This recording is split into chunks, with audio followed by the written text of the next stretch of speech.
మా నీహారిక నిర్మించిన 'కమిటీ కుర్రోడు' చిత్రం ఆగస్టు 9న రిలీజ్ అవ్వబోతుంది. ఆ సినిమాని మీ అందరికంటే నేను ముందే చూడటం జరిగింది. చాలా బాగుందనిపించింది. Very impressive.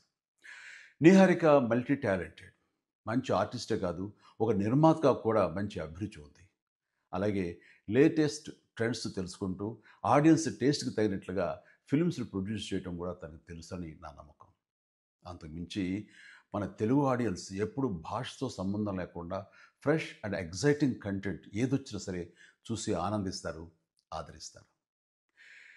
ఈ సినిమా గోదావరి జిల్లాలోని ఒక పల్లెటూరులో 11 మంది స్నేహితుల మధ్య జరిగే కథ. డైరెక్టర్ యదువంశీకి ఇది మొదటి సినిమా. ఈ సినిమాకి స్టోరీ, స్క్రీన్ ప్లే, దర్శకత్వం అన్నీ తానే చేశాడు. ఈ సినిమాతో చాలామంది కొత్త నటీనటులు పరిచయం అవుతున్నారు. ముఖ్యంగా మెయిన్ లీడ్స్‌గా 11 మంది అబ్బాయిలు, అలాగే నలుగురు అమ్మాయిలు పరిచయం అవుతున్నారు. ఇది పరిశ్రమకి చాలా అవసరం. 'ఎదురులు రాజు'కి కూడా ఇదే మొదటి theatrical film.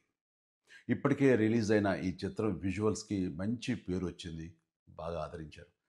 Anudeep Dev music డైరెక్టర్‌గా అద్భుత విజయం సాధించిన 'హనుమాన్' చిత్రంలో 2 పాటలు చేశాడని తెలిసింది.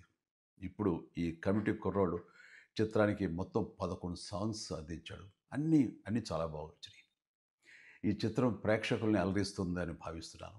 వీళ్ళందరి కృషికి, టాలెంట్‌కి తగ్గ గుర్తింపుని, రివార్డ్స్‌ని ఈ సినిమా సాధిస్తుంది, అందిస్తుందని ఆశిస్తూ 'కమిటీ కుర్రోళ్ళ' టీమ్ అందరికీ ప్రత్యేకించి మా నేహార్‌కు all the very best. God bless you.